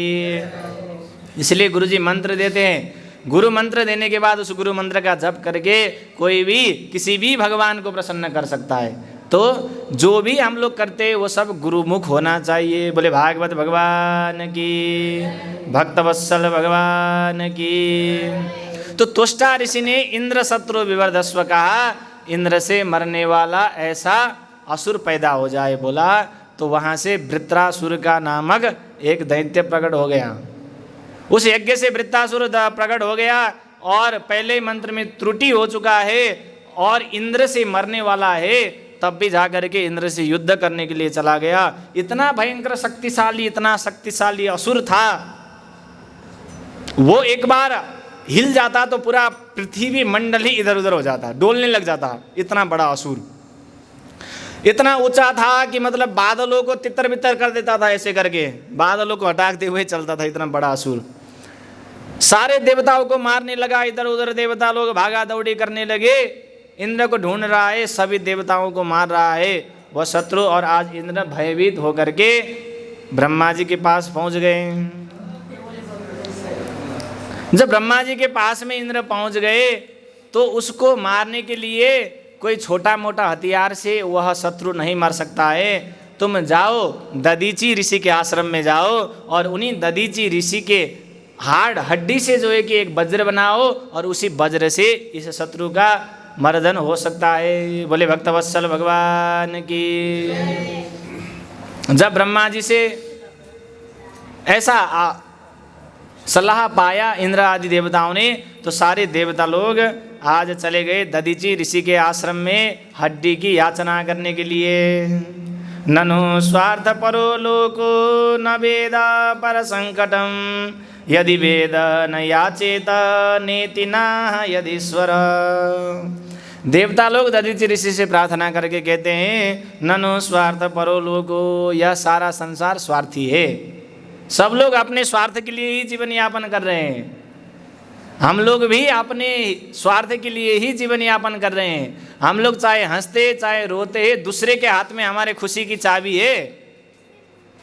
कोई व्यक्ति हमको उल्टा सीधा बोल देता है, कुछ भला बुरा कह देता है, तो हम लोगों के मन में दुख होता है और आंखों से आंसू बहने लग जाता है। और कोई आपकी तारीफ कर दे तो आपके चेहरे में मुस्कान आ जाता है। तो दूसरे के हाथ में चाबी है कि नहीं? आपको खुश रखना है या दुखी रखना है, दूसरा निर्णय कर रहा है। वो आपका तारीफ कर रहा है तो आप प्रसन्न हो रहे हो, और वो आपकी बुराई कर रहा है तो थोड़ी देर में रोने लग जाते हो। तो आप ये संसार में जो जितने भी लोग हैं, अपने बस में कोई नहीं, दूसरे के बस में है। जब खुद ही अपने बस में नहीं है तो भगवान को कैसे प्राप्त कर सकते हैं? तो संसार में सारे लोगों को स्वार्थी बताते आज देवता, और देवता लोग कहते हैं हम भी स्वार्थी हैं, सब लोग नहीं, हम भी स्वार्थी हैं। ननो स्वार्थ परो लोको न वेदा पर संकटम, दूसरे के संकट को नहीं जानते, कोई भी दूसरे के दुख को नहीं जानते। सबसे बड़ा दुख अपना ही लगता है। अपना भले ही दुख छोटा हो, परंतु अपना ही दुख बड़ा लगता है। दूसरे को देखने में को तो क्या, इतना बड़ा घर बनाया है, बहुत संपत्ति वाला होगा, भागवत आयोजन किया है, देखो कोई कमी नहीं है, घर में गाड़ी है और सब कमरे भी किराए से लगाया हुआ है, काम करने के लिए भी लोगों को रखा है। दूसरे वाले देखने की सोचते हैं कि अरे कितना अच्छा होगा उसके पति, परंतु जो दुख है, जो कष्ट है, वो उसी को पता होता है जिसके अंदर होता है। तो दूसरे के दुख का और संकट को कोई भी नहीं समझ सकता है। यदि वेदन याचेता नेतिना यदीश्वर, यदि दूसरे के दुख और कष्ट को जानने लग जाएं तो संसार में कोई भी दुखी नहीं हो सकता है। बोले भक्तवत्सल भगवान की। जब इस प्रकार से दधीचि मुनि का प्रार्थना किया, तब जा करके दधीचि मुनि ने पहले तो कहा कि मेरा इतना प्यारा शरीर है, जो सब स्वार्थ के लिए आए हो तो हम क्यों दे दें, नहीं देंगे। बोला पहले देवताओं का परीक्षा लिया, अंत में दधीचि ने कहा कि ऐसा कार्य करने से अपने प्राण भले ही चली जाए और अपने प्राण जाने से 100 लोगों का कल्याण होता है, तो ऐसे जगह में प्राण को त्याग देना चाहिए। कीर्तिरे यस्य सजीवती, जो कीर्ति कमा सकता है उसी का जीवन धन्य है। जन्म लेने का सार्थक वही व्यक्ति का है जो मरने के बाद भी उसका सब लोग वर्णन करें, तारीफ करें। लोग बोले कि मरने के बाद चलो बढ़िया होगा, चला गया। एक गुरुजी ने शिष्य को कहा कि एक मरा हुआ व्यक्ति का लाश जा रहा था रास्ते से, तो गुरुजी ने कहा कि देखो यह स्वर्ग गया कि नरक गया, पता लगा के आओ। वो शिष्य गया। सब लोग ध्यान से श्रवण कर लीजिएगा, ध्यान भटक रहा है इधर उधर, मैं देख रहा हूं आप लोग। बोलिए राधे राधे, भागवत भगवान की। गुरुजी ने एक शिष्य से कहा, एक व्यक्ति का लाश जा रहा था, शिष्य से कहा कि आज पता लगा के आओ यह व्यक्ति स्वर्ग गया कि नरक गया। बिना पता लगाए आना मत आश्रम में। गुरुजी ने आश्रम से शिष्य को भेज दिया और शिष्य चला गया उस लाश के पीछे पीछे और नदी में जा करके उस लाश को जलाया। लोग आपस में रो रहे थे, उसने कुछ ध्यान नहीं दिया। लाश चला गया, सब लोग घर चले गए। जलाने के बाद वह व्यक्ति, वो शिष्य जो है नदी में ही बैठा रहा। वापस चला जाए अगर तो गुरुजी को क्या बताएंगे, वो लाश चला गया है, वो स्वर्ग गया है कि नरक गया है, पता लगा कि आओ, गुरुजी ने बोला है, परंतु उसको कुछ भी नहीं पता चला, वहीं नदी में ही बैठा रहा। और बैठे बैठे मतलब कि एक दिन बीत गया, वही नदी में बैठा है, नदी का पानी पी करके अपना जीवन यापन कर रहा है। उसको पता नहीं चला, तो आश्रम में जाने का हिम्मत भी नहीं है। आश्रम में चले जाएं तो गुरुजी पूछेंगे स्वर्ग गया कि नरक बताओ। दूसरे दिन जो है दूसरा लाश आ गया। जब दूसरा लाश आ गया तो उस लाश को जो जलाने के लिए लोग आए थे, कोई नहीं रो रहे थे। सब लोग मतलब कि थोड़ा सा दुखी जैसा बन रहे थे दिखावटी के लिए, परंतु रो कोई नहीं रहा था। कुछ लोग तो आपस में बैठ के बोल रहे थे बहुत परेशान करता था, अच्छा हुआ चला गया। शिष्य को समझते हुए देर नहीं लगा। कल के लाश को जलाते समय सारे लोग रो रहे थे, बहुत दुखी हो रहे थे, बहुत अच्छा व्यक्ति है चला गया, बहुत बुरा हुआ, ऐसा कह रहे थे। परंतु आज को लाश जो लेकर के आए हैं, ये सारे लोग कोई दुखी नहीं है, चला गया तो अच्छा हुआ कह रहे हैं। तो व्यक्ति को समझते देर नहीं लगा, तुरंत गुरुजी के आश्रम में चला गया और गुरुजी ने पूछा कि जो कल चला गया था लाश, उसके विषय में क्या पता लगाया। तो गुरुजी से कहता है, गुरुदेव वो निश्चित रूप में स्वर्ग गया है। गुरुजी ने कहा कैसे, तुमको कैसे पता चला स्वर्ग गया है। गुरुजी आपने हमको पता लगाने के लिए भेजा, हम गए उस दिन, तो कल तो हमको पता नहीं चला, परंतु आज जब दूसरा लाश लेकर के आ गए, उसको जलाते हुए लोगों ने कहा, आज के लाश को बोला कि मर गया तो अच्छा हुआ, कल के लोग कह रहे थे कि बहुत बुरा हुआ, बहुत अच्छा व्यक्ति था चला गया, इसलिए कल का व्यक्ति स्वर्ग गया, आज का निश्चित रूप से नरक गया। बोले भक्तवत्सल भगवान की। तो कीर्तिर यस्य सजीवती, जिसका कीर्ति जिंदा है वही व्यक्ति इस संसार में जीवित है। और दधीचि मुनि ने सारे देवताओं को अपना योग शक्ति के द्वारा शरीर को त्याग कर दिया और दधीचि के हड्डी से एक अस्त्र बनाया और अस्त्र को लेकर के आज इंद्र युद्ध करने के लिए चले गए। बोले भक्तवत्सल भगवान की। आइए एक भक्ति संगीत श्रवण करते, उसके बाद फिर आगे के प्रसंग को श्रवण करेंगे।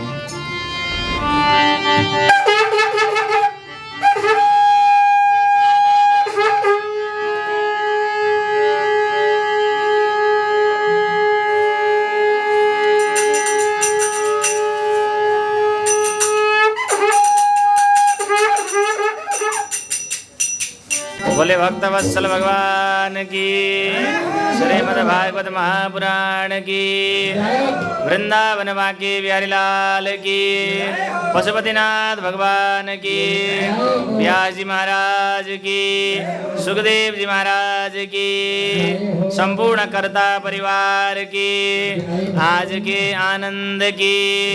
जय जय श्री राधे श्याम। तो आज वृत्तासुर को मारने के लिए दधीचि मुनि का हड्डी का वज्र बनाया और उस अस्त्र को लेकर के आज इंद्र वृत्तासुर से युद्ध करने के लिए मैदान पर आ गए। इतना बड़ा असुर और इंद्र छोटे से पड़ रहे हैं और इतना समय तक युद्ध चला, कभी हार किसी का नहीं हो रहा है, न किसी का जीत हो रहा है। देवताओं को वृत्तासुर खाए जा रहे हैं पेट में, और तो और इंद्र को भी पकड़ करके वृत्तासुर ने नीचे पेट में पहुंचाया।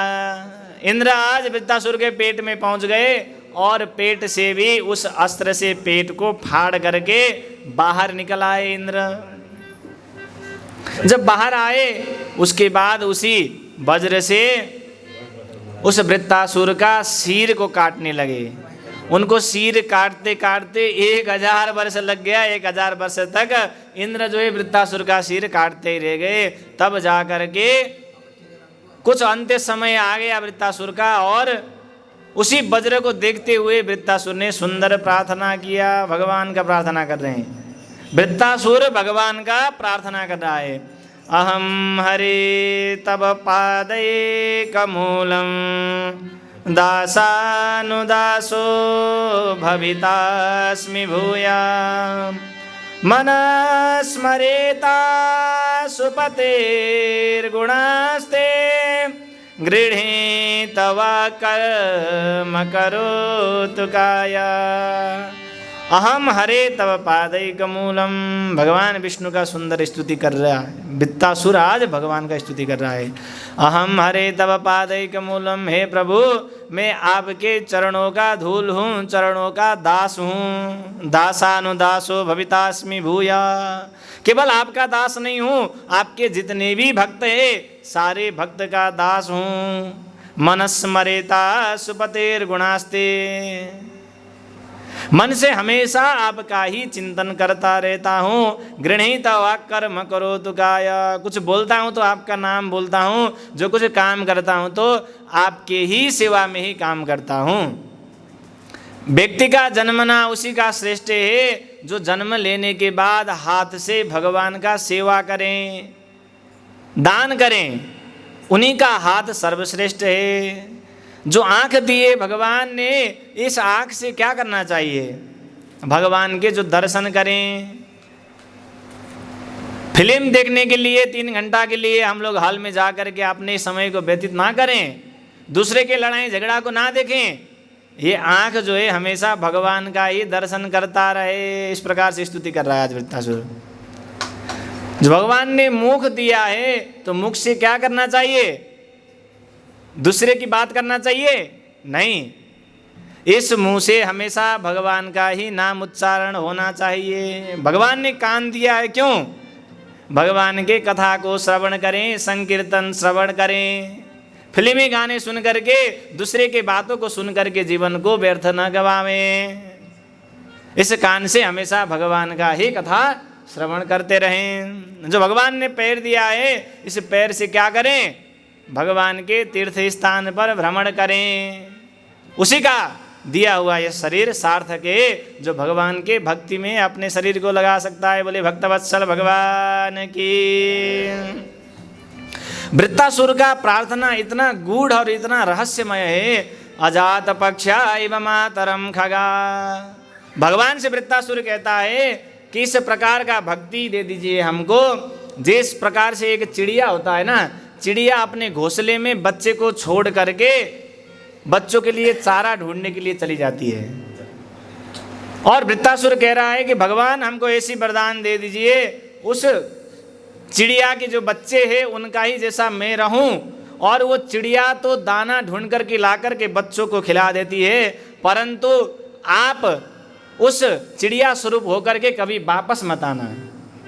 कितना गूढ़ रहस्य, ध्यान से श्रवण कर लीजिएगा।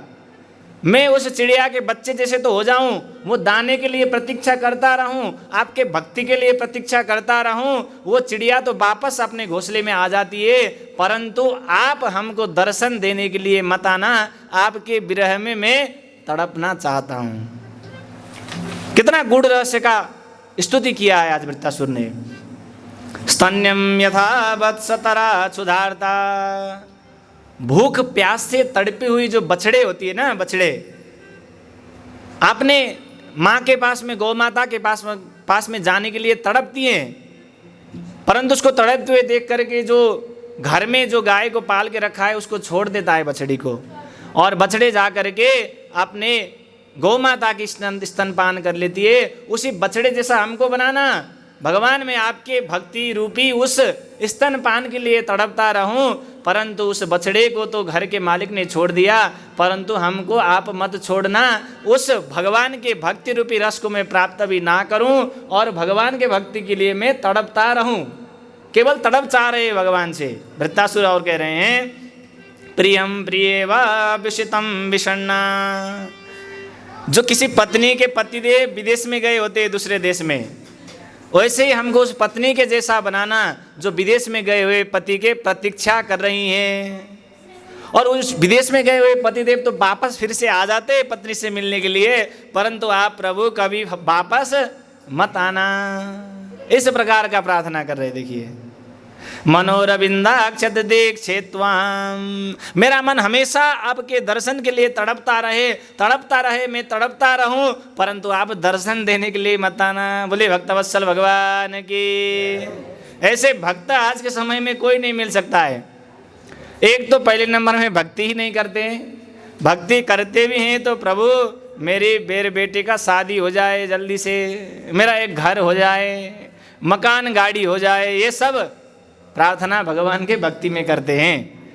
और वृत्तासुर भगवान के भक्ति बस मिल जाए परंतु भगवान ना मिले, इस प्रकार से सुंदर भगवान का स्तुति करके आज वृत्तासुर ने प्राण त्याग कर दिया।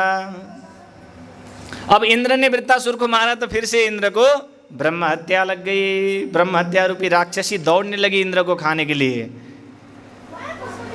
और ब्रह्म राक्षसी पीछे पीछे दौड़ रही, इंद्र आगे आगे गए। इंद्र दौड़ते दौड़ते कैलाश मान सरोवर में कमल तंतु के पेड़ को पकड़ करके समुद्र के नीचे रहने लगे। 1000 वर्ष तक इंद्र वहीं रहे। और स्वर्ग में जब राजा इंद्र नहीं हुए तब जाकर के स्वर्ग में दैत्यों का दृष्टि पड़ गया, देवता लोग कमजोर हो गए, आक्रमण करने लगे। तो सारे देवताओं ने निर्णय किया कि पृथ्वी लोक में एक नहुष नाम के राजा थे जो इंद्र पद पर बैठने के लिए योग्य थे। देखिए, हम लोग कोई भी छोटे मोटे पूजा करते हैं ना, पूजा करने के बाद आसन में बैठ करके करते हैं। आसन का उतना ही नियम विधान है। कोई भी पूजा पाठ जप माला करना हो तो हम लोग आसन में बैठ करके ही करें। आसन में बैठने के बाद जप पूर्ण हो जाए और आसन के नीचे जल डाल करके इंद्राय नमः शक्राय नमः वगैरह उस जल को माथे से लगा लें तिलक के रूप में। ऐसा करने से आपके किए हुए जप इंद्र नहीं चुरा सकते, परंतु इंद्र उनका जप और तप को चुरा लेते। जो आसन के बिना बैठते जप करते वो सारा इंद्र को चला जाता है। और जो भी आप आसन के में बैठ करके जप कर रहे हैं, आसन में बैठने के बाद भी जल डाल के नहीं उठ रहे हैं तो उसका भी आपको फल नहीं मिलेगा, इंद्र चुरा के ले जाएगा। क्यों इंद्र चुराते हैं? तो इंद्र के मन में डर यह रहता है कि जो बहुत ज़्यादा भक्ति तप करे, जो 100 बार अश्वमेध यज्ञ कर ले तो मेरे राज सिंहासन को छीन लेगा। ऐसा सोच करके इंद्र जो कोई भी पुण्य कर रहा होता है वहाँ आकर के छुप करके बैठते हैं, और बिना जल डाले उठ गया तो उसका सारा पुण्य लेकर के इंद्र चले जाते हैं। इसलिए हमको कोई भी पूजा पाठ करते समय आसन में ही बैठ करके करना चाहिए, जमीन में ही बैठ करके करना चाहिए, और जमीन में जल डालने के बाद उस जल को माथे से तिलक आकार का बना करके माथे में लगाना चाहिए। इससे इंद्र जो है आपके पुण्य को नहीं चुरा सकता है। बोले भक्तवत्सल भगवान की। तो जो नहुष नाम के राजा थे उन्होंने 100 अश्वमेध यज्ञ करके इंद्र के आसन में बैठने के लिए योग्य हो चुके थे। तो इंद्र के अनुपस्थिति में सारे देवताओं ने नहुष को ले जा करके स्वर्ग का अधिपति राजा बना दिया। स्वर्ग का राजा जब नहुष को बनाया तो नहुष के मन में लोभ और लालच, पाप की जागृति हो गई। जब पाप की जागृति हो गई तो इंद्राणी से विवाह करने का मन में सोच आया। जो नहुष राज सिंहासन में स्वर्ग में बैठे हुए हैं उनको इंद्राणी से विवाह करने का लोभ मन में आ गया, लालच आ गया, और ऐसा पालकी का निर्माण करवाया, अवनीत पालकी, जो आज तक कभी बना ही ना हो, ना किसी ने देखा हो, ना कोई बैठा हो, ऐसा पालकी बनवाया। और उस पालकी में बैठ करके इंद्राणी को लेने के लिए जाने लगे। इंद्राणी ने शर्त यही रखा था कि आप ऐसे पालकी में आओगे, अगर आज तक कोई ना चढ़ा हो, नवनीत पालकी ऐसा लेकर के अगर आओगे तो मैं विवाह करूंगी आपसे। तो ऐसा नवनीत पालकी बनवा करके बड़े बड़े ऋषियों को पालकी के नीचे लगाया। दुर्वासा ऋषि को, भृगु ऋषि को लगाया पालकी के नीचे। और नहुष को जल्दी हो रहा है इंद्राणी के पास में जाने के लिए, और बोल रहे कि सर्प सर्प सर्प, मतलब जल्दी चलो जल्दी चलो जल्दी चलो। जो भृगु थे उनको बड़ा क्रोध आ गया। भृगु ने कहा, बड़ा अभिमानी हो रहा है राजा, तू सर्प सर्प कर रहा है, जा मैं तुझे श्राप देता हूँ कि तू सर्प की योनि में प्राप्त हो जाए। तब जा करके नहुष वहाँ से सर्प बन के गिर गया। बोले भक्तवत्सल भगवान की। और ऋषिगण सारा मिल करके, देवता लोग जा करके कैलाश मान सरोवर के जो कमल तंतु पकड़ करके बैठे हुए थे, इंद्र को ब्रह्म हत्या से छुटकारा करा करके बाहर ले जा करके 100 अश्वमेध यज्ञ करा करके फिर से राज सिंहासन प्रदान करवाया। अब यहाँ पे परीक्षित जी प्रश्न कर रहे हैं सुखदेव जी से, जो वृत्तासुर नाम का असुर था जिसने अंत्य समय में भगवान का स्तुति किया। असुर और दैत्य तो ऐसे नहीं हो सकते कि भगवान का स्तुति करके प्राण त्यागे, परंतु वृत्तासुर कौन था जो भगवान का स्तुति करके अपना प्राण त्याग कर दिया। तो आज परीक्षित का संशय छेदन करते हुए सुखदेव जी कहते हैं, वो जो वृत्तासुर था पूर्व जन्म में कोई साधारण नहीं, एक बहुत बड़ा राजा था जिसका नाम चित्रकेतु था, जो मथुरा का राजा था, जिसके 1 करोड़ रानियां थी। 16,108 तो आपने सुना होगा भगवान कृष्ण का, परंतु चित्रकेतु ने तो 1 करोड़ विवाह कर लिया। 1 करोड़ रानियां थे, परंतु किसी भी रानी से संतान नहीं हुए। जब संतान नहीं हुए तो बड़े चिंतित रहते थे राजा कि रानी तो 1 करोड़ है परंतु संतान एक भी नहीं है। एक दिन की बात है, अंगिरा ऋषि के यहाँ चले गए चित्रकेतु कि हमारे कोई संतान नहीं है, कुछ मार्गदर्शन कर दीजिए। तो अंगिरा जी ने संतान की तो बात छोड़ो और उपदेश देने लगे, ज्ञान देने लगे। देखो संतान होने के बाद कौन प्रसन्न है। महात्म्य में वर्णन आता है, आत्मदेव के पुत्र धुंधकारी थे, धुंधकारी की वजह से आत्मदेव को घर छोड़ के वन में जाना पड़ा। हम लोगों ने कथा श्रवण किया राजा अंग की। राजा अंग का बेटा बेन ऐसा पैदा हुआ जिसके कारण अंग को वन में जाना पड़ा। और इतना ही नहीं, राजा सगर के 60,000 पुत्र थे, उसके वजह से राजा सगर क्या खुशी हुए। तो कहने का भाव यह है कि संतान से कोई खुशी नहीं हो सकता है। जो संतान नहीं है वही सर्वश्रेष्ठ है, वही भाग्यवान है। इसलिए संतान के लिए मत तड़पो, तुम भगवान के भजन करो, निश्चित रूप से तुम्हारा कल्याण हो जाएगा। परंतु चित्रकेतु को एक भी बात समझ में नहीं आया। क्यों नहीं आया? क्योंकि संतान के मोह में तड़प रहा था। जिसको संतान चाहिए होता है उसको अगर भगवान की भक्ति करो, ऐसा कोई ज्ञान देने लग जाए तो क्या समझ में आ जाएगा? कदापि नहीं। तो आज चित्रकेतु को भी कुछ समझ में नहीं आया कि अंगिरा ऋषि ने क्या क्या कहा। बहुत प्रार्थना किया, बहुत जिद किया, तब जा कर के अंगिरा ऋषि ने पुत्रेष्टि यज्ञ कराने का निर्णय किया और चित्रकेतु से कहा तुम पुत्रेष्टि यज्ञ करवाओ, तुम्हारा संतान तो हो जाएगा, परंतु 5 वर्ष होने के बाद संतान नष्ट हो जाएगा, संतान मृत्यु को प्राप्त हो जाएगा। चित्रकेतु ने इतना ही सुना कि पुत्र हो जाएगा, बस उसके बाद 5 साल बाद पुत्र का मृत्यु हो जाएगा, ऐसा नहीं सुना। और प्रसन्न होकर के पुत्र कामेष्टि यज्ञ करने लगा। अंगिरा ऋषि ने पुत्र कामेष्टि यज्ञ संपन्न करवाया। जब पुत्र कामेष्टि यज्ञ किया, भगवान नारायण प्रकट हो गए। खीर को पान करने के बाद ज्येष्ठ पत्नी के, अपनी जो ज्येष्ठ रानी थी, उसको खीर दिया और खा करके समयांतर में सुंदर एक बालक का जन्म हो गया और बालक धीरे धीरे बढ़ने लगा। और सारे जो अन्य रानियां थी, 1 करोड़ रानियां, ज्येष्ठ पत्नी से एक पुत्र हुआ। और राजा जो है उन्हीं ज्येष्ठ पत्नी को ही प्रेम करने लगे और किसी रानियों को देख भी नहीं रहे हैं, समय ही नहीं मिल रहा है। बस अपने बेटे को देखते और अपने बड़ी वाली रानी को देखते और रानियों को बहुत जलन हुआ, ईर्ष्या हुआ, क्रोध आया। तो जब बालक 5 वर्ष का था, रानियों ने एक निर्णय किया, अनपत्तेन दुःखेन राज्ञो नादरणेन च धिग प्रजां स्त्रियं पापां पत्युचाग्र्य सम्मताम्। अनपत्तेन दुःखेन, संतान ना होने के दुख से, राजा अनादरणेन च, राजा के अनादरण करने से, आदर ना करने से रानियां बहुत दुखी हुई और अन्य सभी रानियां मिल करके उस 5 वर्ष के बालक को गरम ददु कुमाराय दुर्मर्षा निपतिम पति, जहर पिला करके उस 5 वर्ष के छोटे से बालक को मार दिया। जब इस प्रकार से मृत अवस्था में उस बालक को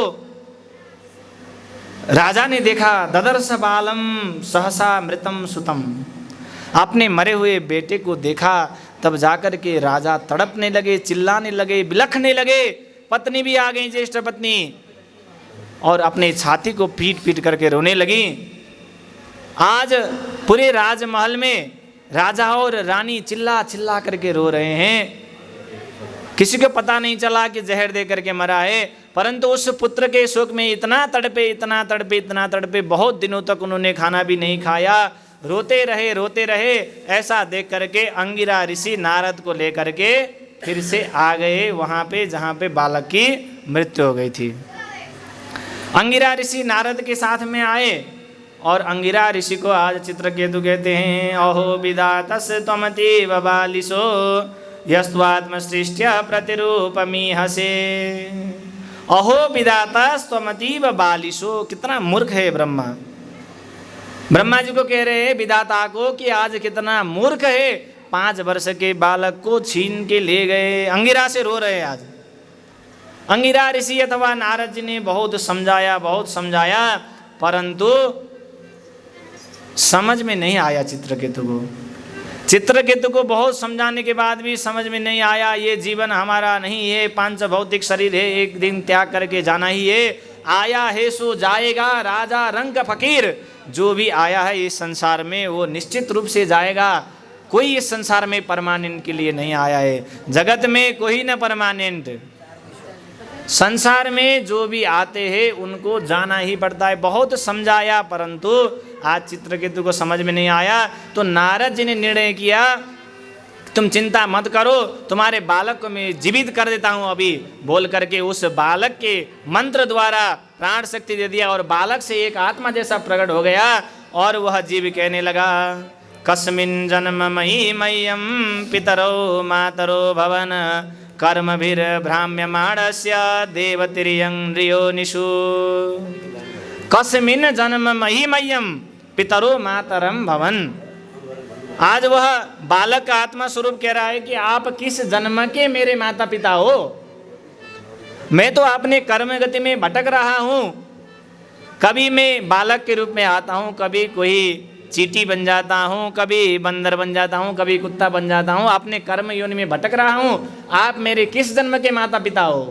किसी जन्म में आप भी मेरे पुत्र थे। जब इस प्रकार से उस जीव के आत्मा स्वरूप ने कहा, तब जाकर के चित्रकेतु को समझने के लिए ज़्यादा देर नहीं लगा और चित्रकेतु को तुरंत वैराग्य आ गया और घर को छोड़ करके वन में जाकर के बलराम जी की सुंदर स्तुति और ध्यान करके अंत्य समय में बलराम जी को प्रसन्न किया।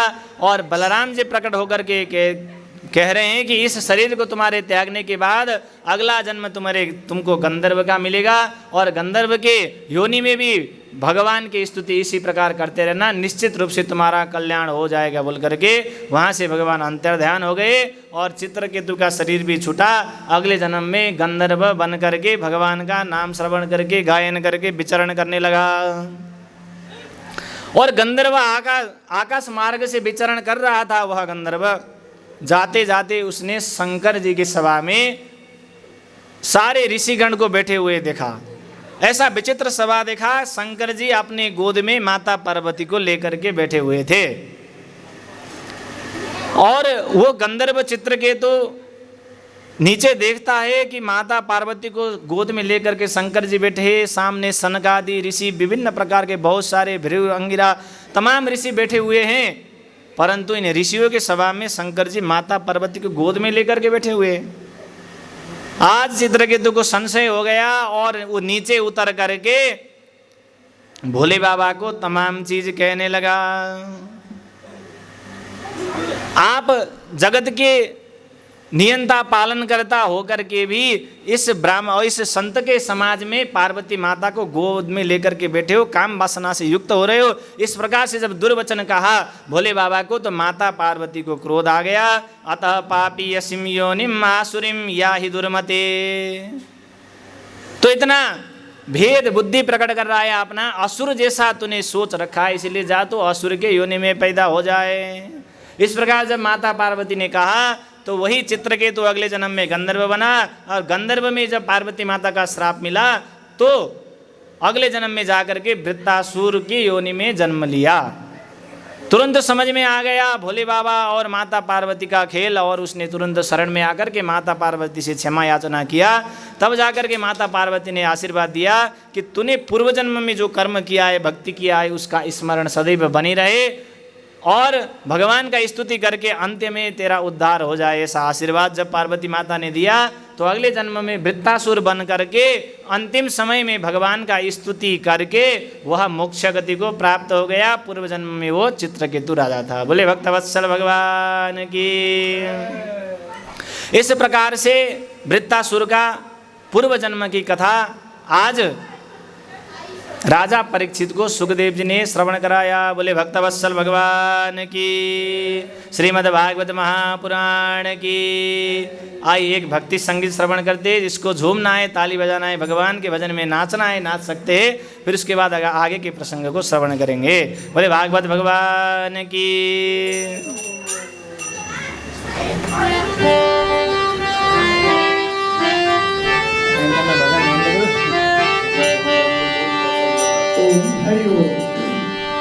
श्याम तेरी पंक्ति बाजे धीरे,